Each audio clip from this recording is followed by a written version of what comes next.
সকল বন্ধুদেরকে আজকের অনুষ্ঠানে জানাচ্ছি স্বাগত। আজকের অনুষ্ঠান মানে আপনাদের কাছে জ্যোতিষ শাস্ত্রের যে দিকগুলো সম্বন্ধে জানলে আপনি বা আপনারা সার্বিকভাবে নিজেদের জিজ্ঞাসার একটা সঠিক উত্তর, সঠিক একটা বলা যেতে পারে পরামর্শ এবং একজন অভিজ্ঞ অ্যাস্ট্রোলজারের পুঙ্খানুপুঙ্খ বিশ্লেষণের মাধ্যমে যে কোনো বিষয়কে নিয়ে যখন তিনি তার বক্তব্য রাখেন, তখন সেই বক্তব্যর মানে বলা যেতে পারে বক্তব্যর দ্বারা আপনারা যখন কোনো একটা বিষয় নিয়ে পার্টিকুলার জানেন, যেটা নিয়ে হয়তো বহুদিন ধরে জানার আগ্রহ ছিল, যেটা নিয়ে অন্যের কাছে জেনেছেন কিন্তু সন্তুষ্ট হচ্ছেন না, যেটা নিয়ে হয়তো ভাবছেন যে সত্যি তো, তাহলে এটা যদি আগে জানতাম তাহলে ভালো হতো, বা যেটা নিয়ে শুনে হয়তো ভাববেন যে ভালো হয়েছে আগে থেকে জেনে নিয়েছি, এবার তাহলে কাজটা করার আগে একবার ওনার সাথে আলোচনা করে নেব, একবার ওনার সাথে যোগাযোগ করে নেব, তারপর আমরা এই কাজে এগোবো, তাহলে ডেফিনেটলি একটা ভালো আমরা আউটপুট দেখতে পাবো। তাই এই সমস্ত বিষয়গুলো জানার জন্য নিয়মিত অনুষ্ঠান দেখা এবং তার সাথে সাথে কন্ট্যাক্টের মাধ্যমে সেটা আপনি চেম্বারে আসতে পারেন, সেটা আপনি অনলাইন তার সাথে আলোচনা করতে পারেন। তার এই পরিষেবাটা কিন্তু আপনারা চেম্বার এবং অনলাইন দুটো মাধ্যমেই পেতে পারছেন। আর সেই ব্যক্তিত্ব যিনি, তাকে আপনারা প্রত্যেকেই জানেন। আমরা স্বাগত জানাচ্ছি আন্তর্জাতিক খ্যাতিসম্পন্ন জ্যোতিষ ব্যক্তিত্ব, স্বনামধন্য হস্তরেখাবিদ, স্বনামধন্য বাস্তুবিদ, সংখ্যাতত্ত্ববিদ শ্রী ভৃগু অনাদি। এবং আপনারা তার এই টেলিভিশনের প্রোগ্রামের পাশাপাশি যে ইউটিউবে তার যে অনুষ্ঠান শ্রী ভৃগু অ্যান্ড মোটিভেশন, যেখানে আপনারা অসংখ্য দর্শক তাকে ফলো করেন, তার প্রোগ্রামগুলোর আপডেট পাওয়ার জন্য কমেন্টে জানান, প্রত্যেকটা প্রোগ্রাম দেখার আগ্রহ জানান, এই বিষয়টা নিয়ে যদি কিছু বলা হয় ওই বিষয়টার উপরে যদি কিছু আপনি জানান। তাই এই সমস্ত কিছুকে আমরা রেসপেক্টের জায়গা থেকে আমরা চাই আরও কিছু আপনাদের জানাতে। তাই চলুন, আমাদের টেলিভিশনের প্রোগ্রামের দিকে নজর দিতে হবে এবং ইউটিউব চ্যানেল তো রয়েছেই। আর আমাদের অতিথিকে স্বাগত জানিয়ে আজকের অনুষ্ঠানে এগোচ্ছি। আপনাদের সঙ্গে আছি আমি সুপর্ণা। আপনাকে স্বাগত জানাচ্ছি দাদা। নমস্কার।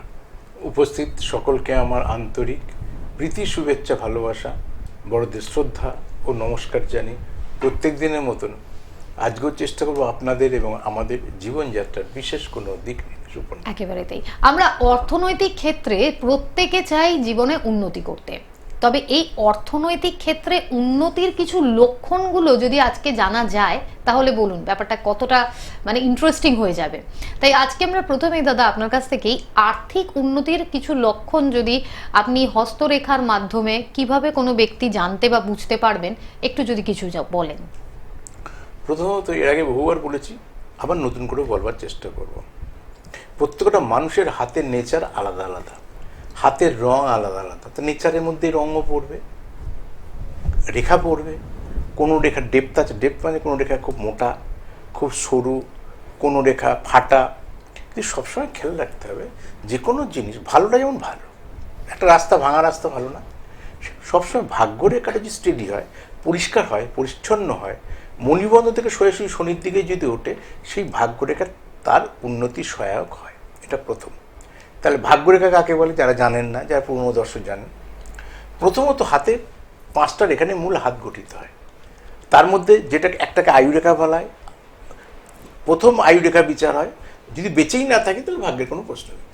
তো আয়ুরেখা যেটা ডান দিকে বলা হয় ঢালের নামে, তারপর ব্রেন লাইন মাতৃরেখা বলা হয়, তারপর চাঁদের মতো উল্টো দিক থেকে হার্ট লাইন হৃদয় রেখা, অপোজিট থেকে বুধের ক্ষেত্র থেকে চাঁদের দিকে রাউন্ড, ওটা স্বাস্থ্য রেখা। আর মণিবন্ধ হাতের নিচের দিক থেকে যেই রেখা সরাসরি ওঠে সেটাকে ভাগ্যরেখা বলা হয়। তা ধরে নিচ্ছি আমরা বেঁচে আছি, বেঁচে থাকবো, কারণ মরে তো একদিন মানুষ যাবে। মরে যাওয়ার পর জ্যোতিষের কাছে কেউ আসে না, জ্যোতিষও মরে গেলেও আপনাকে দেখতে পাবে না। তাহলে বেঁচে থাকতে তার আয় উন্নতি কতটা হবে, এবার ভাগ্যরেখার গতির উপর নির্ভর করে, আর ভাগ্যরেখাটা কোথায় গিয়ে শেষ হচ্ছে এটার উপর নির্ভর করে। তাই ভাগ্যরেখা 3ভাবে উৎপন্ন হয়। একটা হচ্ছে মণিবন্ধ থেকে, একটা চাঁদের ক্ষেত্র থেকে উঠতে পারে, আর একটা হচ্ছে আয়ুরেখা থেকে উঠতে পারে। এর আগেও বলেছি এই 3টের মধ্যে, ধরুন 3টে রেখাই আপনার আছে, যেটা আয়ুরেখা থেকে যে ভাগ্যরেখা উঠেছে সেইটা আপনার জীবনের প্রতিষ্ঠা দেবে, সেটা আর্থিক সচ্ছলতা দেবে, আয় উন্নতি বৃদ্ধি ঘটাতে সাহায্য করবে। কিন্তু হতেই পারে আপনার 3টে ভাগ্যরেখা নেই, আপনার 2টো ভাগ্যরেখা আছে। কোথা থেকে আছে? চাঁদের দিক থেকে আছে, উৎপন্নটা বলছে শুরুটা, নাকি মণিবন্ধ থেকে আছে? যদি চাঁদের দিক থেকে ওঠে আর মণিবন্ধ থেকে ওঠে, তাহলে মণিবন্ধের ভাগ্যরেখা তাকে বেশি বলবান, অর্থাৎ তাকে প্রতিষ্ঠা লাভ করতে সাহায্য করে। তাহলে এই 3টে রেখার মধ্যে একটা রেখাতে চলে এলাম, তাহলে ওভারঅল আমার যেটা মণিবন্ধ থেকে ওঠে সেই ভাগ্যরেখা আমাকে সাকসেস দেয়। যদি 3টে কারণ না থাকে আলাদা আলাদা করে বোঝালাম। এবার দেখলাম আপনার দুটোই নেই, শুধু চাঁদের থেকেই উঠেছে, তাহলে অনেক কষ্ট করতে করতে আপনাকে জীবনে প্রতিষ্ঠা পেতে হবে। সেটা আমরা স্টিল না, বহু মানুষ কষ্ট করছে, এটা তো বুঝতেই পারছি। কিন্তু কাদের তাড়াতাড়ি র্যাপিডলি আয় উন্নতি হবে, আর্থিক সচ্ছলতা বৃদ্ধি ঘটবে, কীভাবে ঘটে সেটা বোঝানোর জন্য ভাগ্যরেখা যদি সরাসরি মণিবন্ধ থেকে সোজাসুজি শনির দিকে যায়, শনি কোণটা একটা মিডল ফিঙ্গারের শনি স্থান, এখান থেকে সোজাসুজি যদি ওঠে এবং কোনো ফাটা কাটা ছেঁড়া জাল চিহ্ন জব চিহ্ন বা কোনো তিল রেখার ওপর কোনো অবস্ট্রাকশন না থাকে, তাহলে আপনার খুব তাড়াতাড়ি আয় উন্নতি বৃদ্ধি ঘটবে এবং আপনি অর্থপ্রাপ্তি আপনার জীবনে ঘটবে। আপনি অনেকে দেখবেন না, খুব অর্ডিনারি স্টুডেন্ট, আমরাও অনেক সময় আলোচনা করি, দেখবেন এমন একটা জায়গায় চলে গেছে ভাবা যায় না। আবার আপনি স্কুলে হয়তো ফার্স্ট হতেন প্রতিবারই, কিন্তু আপনি আর চাকরি পেয়েছেন, চাকরি করছেন, কিন্তু সাধারণভাবে জীবনযাপন করছেন, বিরাট কিছু আপনি জীবনে করতে পারেননি। তা প্রত্যেকটা মানুষের জন্য বাবা আলাদা, মা আলাদা, তার নামের স্পেলিং আলাদা, তার রেখার গতি আলাদা, এই অনুসারে হয়। ঠিক সেই অ্যাঙ্গেলে এইবার ভাগ্যরেখাটা কোথায় যেতে পারে? এক শনি রবির দিকে যেতে পারে, এক শনি বৃহস্পতির দিকে যেতে পারে। এবার এর উপর নির্ভর করে কে কোন প্রফেশনে তার সাকসেস আসবে সেটা তখন আপনাকে জ্যোতিষীর কাছে এসে জেনে নিতে হবে। আমি হয়তো বলছি, সংক্ষেপে হয়তো বলছি, কিন্তু একটা রাস্তা দিতে বলা যাবে না। একটা উদাহরণ দিব, ধরুন শনি আর যদি আপনার রবির দিকে ভাগ্যরেখার টেন্ডেন্সিটা থাকে, শেষের দিকটা টেন্ডেন্সি থাকে, তাহলে সায়েন্স নিয়ে পড়লে ভালো হয়। এবার এক কথায় তো উত্তর না, সায়েন্স নিয়ে পড়লে ভালো হয়। সায়েন্স নিয়ে কী পড়বেন? সায়েন্স নিয়ে জেনারেল এডুকেশন করবেন, ফিজিক্স কেমিস্ট্রি ম্যাথামেটিক্স নিয়ে কোনো কিছু অনার্স করবেন, নাকি মেডিকেল পড়বেন, নাকি ইঞ্জিনিয়ারিং পড়বেন, নাকি অপটিক্যাল পড়বেন, নাকি আরও অন্য কোনো এডুকেশন করবেন? চলে আসি, এটা যদি এবার শনি বৃহস্পতির দিকে থাকে, শনি রবিতে আমার ভাগ্যরেখা যায়নি, আমার মুভমেন্টটা হচ্ছে শনি বৃহস্পতির দিকে, তা টিচিং ওরিয়েন্টেড কোনো প্রফেশনে আমার সাকসেস আছে, তাহলে আমার সাবজেক্ট সিলেকশনটা কী হবে? আমি জিওগ্রাফিতে অনার্স পড়বো, না ইংলিশে অনার্স পড়বো, না বেঙ্গলিতে অনার্স পড়বো, নাকি পলিটিক্যাল সায়েন্স অনার্স পড়বো? এইবার অনার্স পড়লাম, অনার্সে অনার্স হলো, আবার এটা কি আদৌ আমার পিএইচডি করতে সাহায্য করবে? এর সূক্ষ্ম থেকে সূক্ষ্মতর বিচার, ওটা একটা প্রবণতা, টেন্ডেন্সি, যেটা আপনাকে আপেক্ষিকভাবে বোঝাবার চেষ্টা করছি। যখন আপনি আমার কাছে আসবেন তখন তো আপনাকে গাইড করবো, এই হাতটা এই ধরনের, এই হাতটার বেসিক এডুকেশন এই, আফটারঅল আপনার বিজনেসম্যানের ছক, সেটা ভাগ্যরেখার গতি আলাদা থাকে। আজকে মূলত বোঝাবার চেষ্টা করছি, এই তিনটে ফরমেশনে সাধারণত ভাগ্যরেখাটাকে উৎপন্ন হয়, তিনটে ফরমেশনে ভাগ্যরেখাটাকে ছাড়ে। যদি ভাগ্যরেখাটা হাতে দেখে নিন, মা বোনেরা বাঁ হাত দেখবেন, দাদা ভাইয়েরা ডান হাত দেখবেন। যদি স্টেট হয়, এবং আরেকটা জিনিস বলি, অনেকের ভাগ্যরেখা খুব মোটা, তার মনে ভাবে ভাগ্য খুব ভালো, তা নয়। দেখে নেবেন ডান হাতের সঙ্গে বাঁ হাতের মিল আছে কিনা। যদি ডান হাতে মোটা ভাগ্যরেখা, বাঁ হাতে সরু ভাগ্যরেখা, এলোমেলো। আবার বাঁ হাতে মোটা, ডান হাতে মোটা, খুব ভালো। ডান হাতেও সরু, বাঁ হাতেও সরু, দুটো হাতে ব্যালেন্স থাকা মানে সেইটা আপনার জন্য পজিটিভ, ওইটাই আপনার বেসিক নেচার। কিন্তু এক হাতে মোটা, এক হাতে রোগা, বা একটা হাতে সরু, বা একটাতে ভাঙা, একটা হাতে স্টেডি, তার মানে জানবেন এই ভাগ্যরেখাটা এলোমেলো, আপনাকে অনেক বেশি সংঘর্ষ করে লাইফে প্রতিষ্ঠা পেতে হবে। সুপর্ণা, এবং আমাদের প্রত্যেক ভিউয়ার্স যারা যারা আজকে প্রোগ্রামটা দেখছেন, যারা আজকে সময় দাঁড়িয়ে এই বিষয়গুলোকে এতটা গুরুত্ব দেন, এবং তার জন্যই বিভিন্ন দিন বিভিন্ন প্রসঙ্গ নিয়ে আলোচনা থাকে, হাতের সম্বন্ধে বলা হয়। কারণ আপনি যখন একজন অভিজ্ঞ ব্যক্তির কাছে হাতের রেখা সম্বন্ধে জানবেন, বা আপনি নিজে যাচ্ছেন, কিংবা আপনি হয়তো অনলাইন যে কোনো দূর জায়গা থেকে চাইছেন তার সাথে যোগাযোগ করতে, হাতের ছবিটা পাঠানোর কথা বলা হয়। কারণ হাতের রেখা আপনাকে অনেকটা কিছু বুঝতে সাহায্য করে, অনেক কিছু আপনার সম্বন্ধে বলা সম্ভব হয়। তবে বেসিক জায়গাটা বলবো, যদি সামনে আসার সুযোগটা থাকে বেটার হয়, কারণ সেটাতে আরো স্পষ্টভাবে দেখা যায়, বোঝা যায়। এখন অনেকেই প্রোগ্রাম দেখতে দেখতে কথাগুলো শুনে হয়তো নিজেদের হাতগুলো দেখছেন, সেটাই নর্মাল ব্যাপার। কিন্তু যদি এটা চেম্বারে আসতে পারেন তাহলে আরো বেশি আপনার জন্য বা আপনাদের জন্য সেটা আরো কাজে আসবে। এই জায়গায় দাঁড়িয়ে দর্শক বন্ধুদেরকে আমরা একটু বলে দিই যে যারা যারা মনে করছেন যে আর্থিক উন্নতির জন্য হাতের রেখার বা হাতের কি কি লক্ষণ সেটা জানা গেল, আবার দেখবেন যে আমরা বাস্তুর একটা এমন বিষয় যে বাস্তুতেও কিন্তু মানুষের যে কি দেখে আপনি একটা বাস্তু কিনা আমাদের উচিত, যার মাধ্যমে আমাদের উন্নতি হবে। আমরা তো টাকা পয়সা খরচা করছি, ভালো প্রমোটারকে দিচ্ছি, ভালো জায়গায় চাইছি একটা বাড়ি হোক বা একটা আমার নিজস্ব বাসস্থান আমি গড়ে তুলি। তবে এবারে আমার জন্য সেটা কতটা সঠিক, আমার তাতে সেই বাস্তু আমার জন্য কতটা আমাকে উন্নতির চূড়ায় এগিয়ে যেতে সাহায্য করবে, এই ব্যাপারগুলো জেনে নেওয়া অত্যন্ত দরকার। চলুন আমরা সেই বিষয় নিয়েও কিছু জেনে নিই। প্রথমত বাস্তুর কয়েকটা মার্কিং মেন মাথায় রাখবেন, তারপর তো অনেক মানুষের 19-20 আছে, তারপর ম্যান টু ম্যান ভ্যারি করে, অর্থাৎ অ্যাজ পার রাশি লগ্ন অনুসারে ভ্যারি করে, কার কোন দিকটা ভালো, কার কোন দিকটা প্রযোজ্য, কার নামে সেই জমি বা কার নামে বাড়ি, এইগুলোর উপর তো প্রচুর নির্ভর করে। যখন বিচার করবো পার্সোনাল বোঝাবো, সার্বিক বোঝাবার চেষ্টা করি। সার্বিক এটাকে বলি, যে জমি কিনে বাড়ি করি তাহলে 3 কোণা 6 কোণা বেশি কোণাযুক্ত জমি কিনবো না, এক।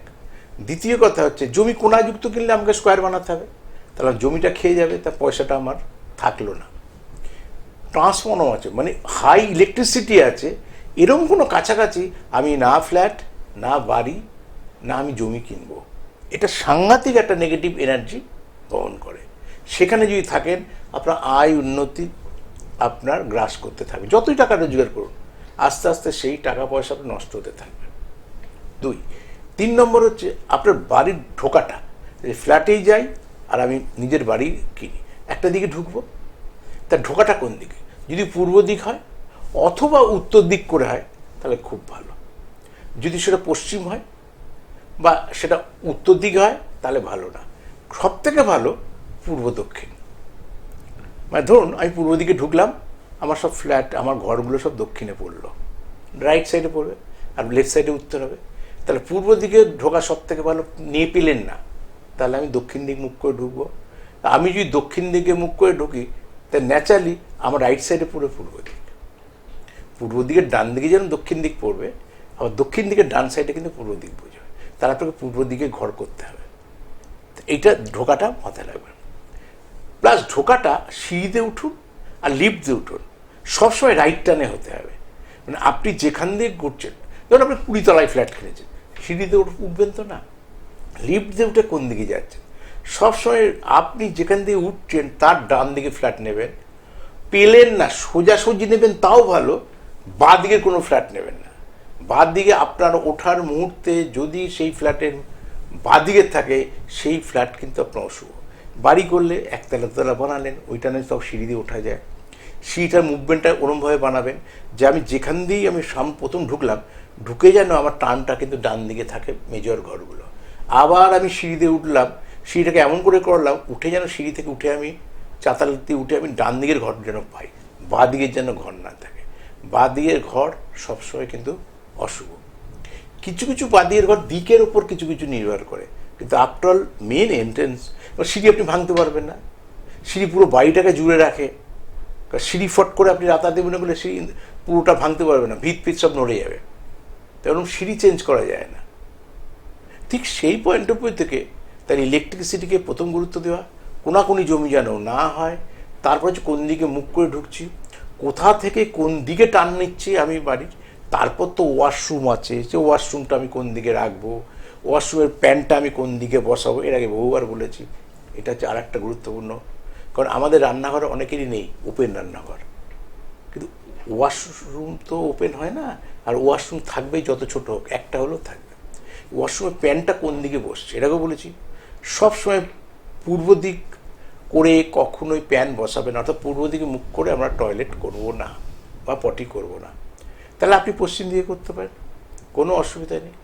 উত্তরমুখী করলে সব থেকে ভালো। উত্তরমুখে, উত্তর দক্ষিণ, মানে আমার পেছনটা দক্ষিণে থাকবে। এবার আপনি দেখে নিন এই ছোটো ছোটো জিনিসের মধ্যে কোনটা আপাতত আছে। যদি কোনো অসুবিধা থাকে আপনি আসুন, আমি তারপরে বাস্তুদোষ কাটিয়ে দেবো। কারণ আপনি তো ফ্ল্যাটও বেচতে পারবেন না, বাড়িও রাতারাতি বেচে ভেঙে চুড়ে আপনি করতে পড়ে আবার নতুন করে কিনতে পারবেন না।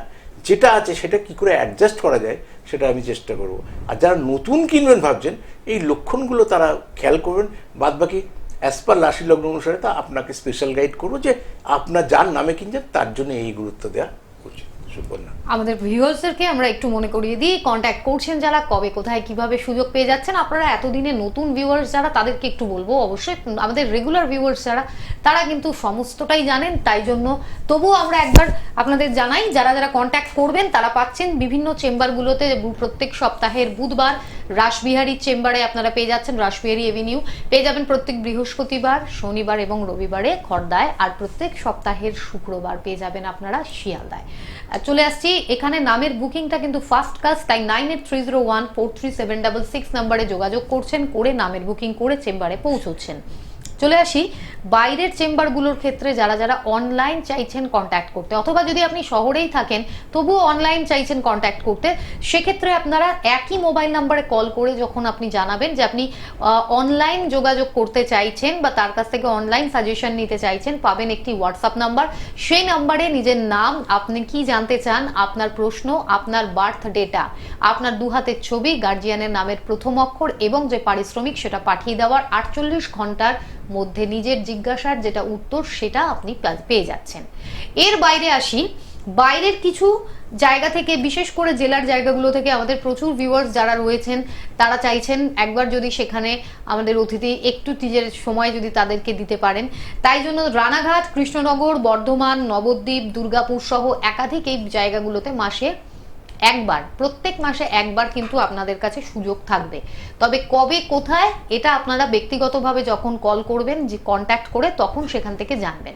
এর সাথে দর্শক বন্ধুরা, যেমন এই এতটা ইনফরমেশন আমরা পেয়েছি, বাস্তুর মাধ্যমে আমরা জানলাম যে বাস্তুর উন্নতির জন্য বাস্তু কি দেখে দেখে আমাদের কেনা প্রয়োজন। ঠিক একইভাবে আরো একটা বিষয় রয়েছে বাস্তুর সাথে, যেহেতু অনেক বিষয়ে বাস্তুর পুরোটাই আছে কানেক্টেড। বাস্তুতে যে এই যে এডুকেশন, যে যারা ভাবছেন যে যাদের বাচ্চারা খুব ভালো পড়াশোনায়, কিন্তু আগের যেখানে ছিল সেখানে ভালো ছিল, এখন যেখানে এসেছে অতটা ভালো আউটপুট আসছে না, আচ্ছা এটা কি ব্যক্তির নিজস্ব কোথাও একটা অমনোযোগিতা কাজ করছে, নাকি বাস্তুর জন্য তার এই অসুবিধাটা হচ্ছে?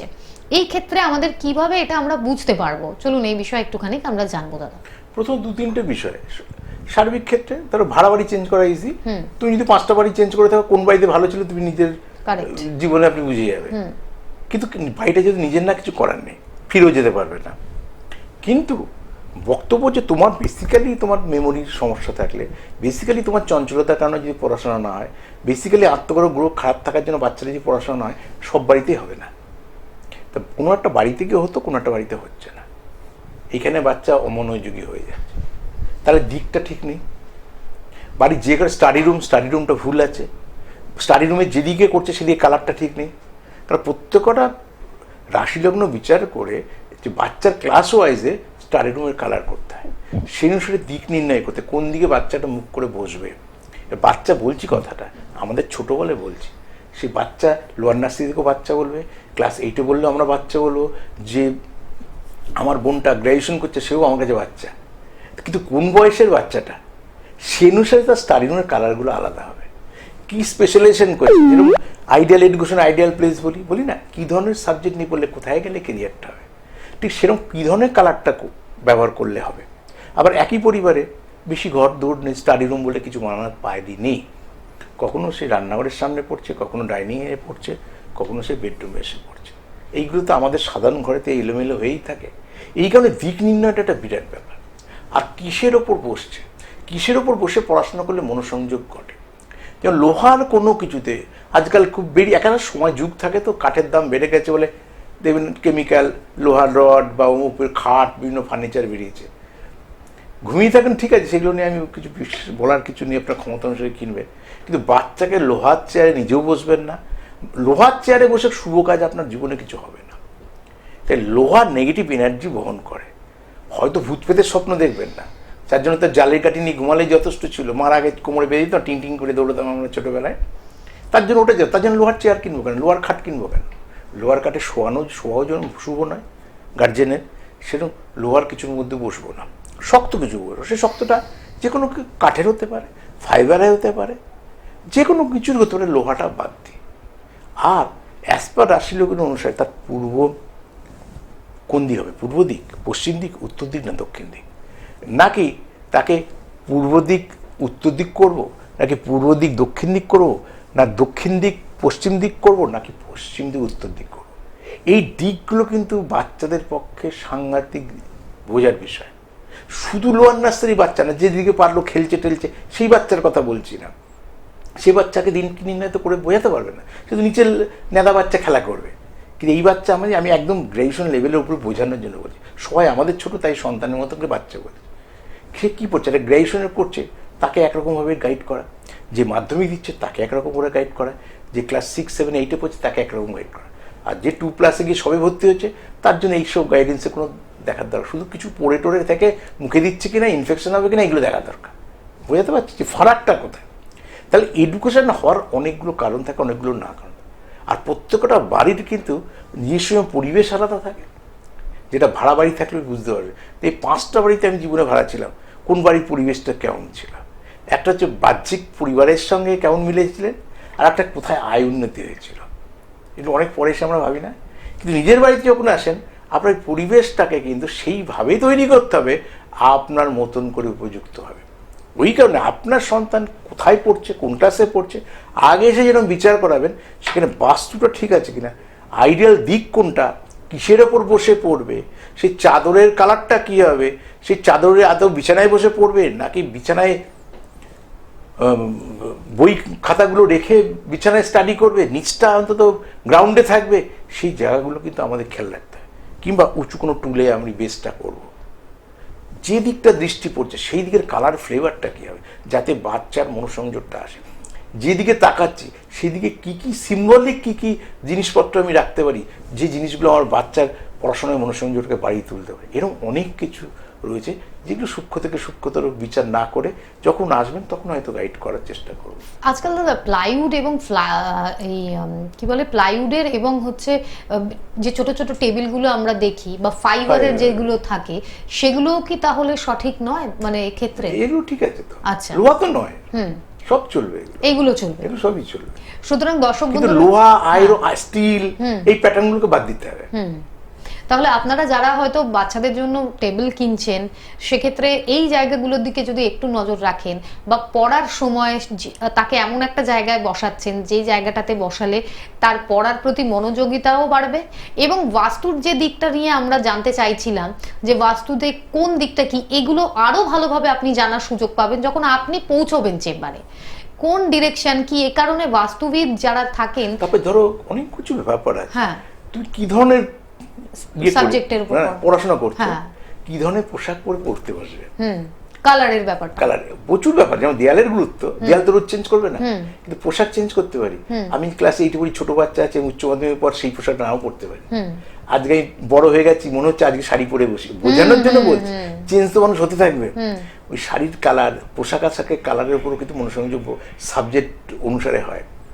তা কোন দিকটা কে কিভাবে করবে, মাস্টার এসেছে, মাস্টার গাইড করছে, মাস্টার কোন দিকে বসবে, মাস্টারকে তো বলবো না আপনি স্যার এদিকে বসুন, সেটাই উল্টো দিকে নিজেকে গিয়ে বসে থাকতে হবে, তাহলে ন্যাচারালি মাস্টার উল্টো দিকে গিয়ে বসবে। কথার কথা একটা উদাহরণস্বরূপ বলি, আপনারা অনেকে দেখেছেন অনেকে জানেন না, প্রত্যেকটা জিনিসের মানে আছে। আপনি সবসময় দেখবেন আমার অ্যাঙ্কার কিন্তু আমার রাইট সাইডে, আমার যতদিন প্রোগ্রাম দেখবেন, কথার প্রসঙ্গে আজকে বললাম কথা প্রসঙ্গে, আমার অ্যাঙ্কার কিন্তু আমার রাইট সাইডে।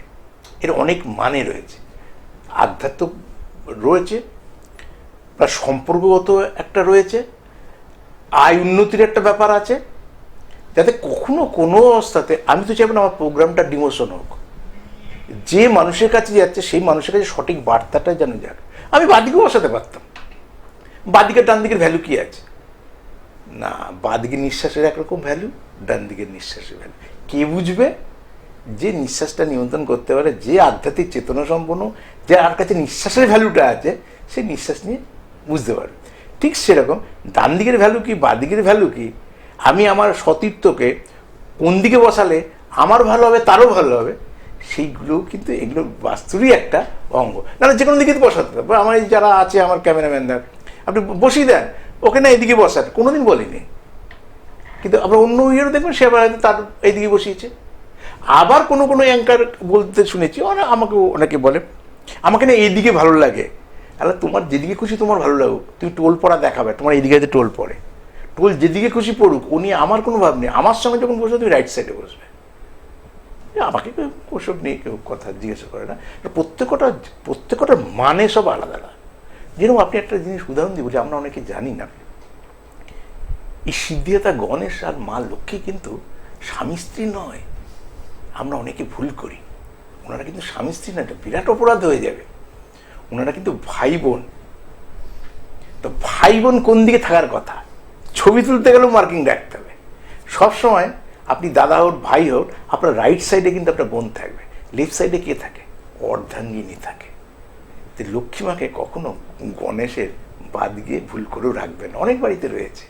তাদের জন্য আর একটা টিপস দিলাম, সবসময় রাইট সাইডে রাখুন। দেখবেন তার কৃপা পাবেন, আপনাদের আয়ুর্বেদ সুপর্ণা। এবং আমাদের ভিউয়ার্স তারা অবশ্যই আজকের অনুষ্ঠানে বিশেষ কিছু জানলেন, এবং এই জানার সাথে এটা অবশ্যই আরো একবার বলে দিতেই হবে যে ব্যক্তিগতভাবে পৌঁছতে গেলে চেম্বারে কি করণীয়, এবং যারা যারা অনলাইন কনসালটেন্সি নিতে চাইছেন তারা কি করবেন, সম্পূর্ণ ম্যাটারটা বারবার প্রোগ্রামে আমরা জানিয়েছি। আরো ভালো ভালো বিষয়ের সম্বন্ধে জানার আগ্রহ যদি আপনার থাকে, যদি আপনি নিয়মিতভাবে অনুষ্ঠান দেখতে পছন্দ করেন, তাহলে ইউটিউব চ্যানেল আর টেলিভিশন প্রোগ্রামের দিকে ডেফিনেটলি একটু নজর রাখবেন। ভালো থাকবেন প্রত্যেকে। আজ এই অবধি। আমাদের অতিথিকেও ধন্যবাদ। দর্শক বন্ধুদের নমস্কার। ভালো থাকবেন।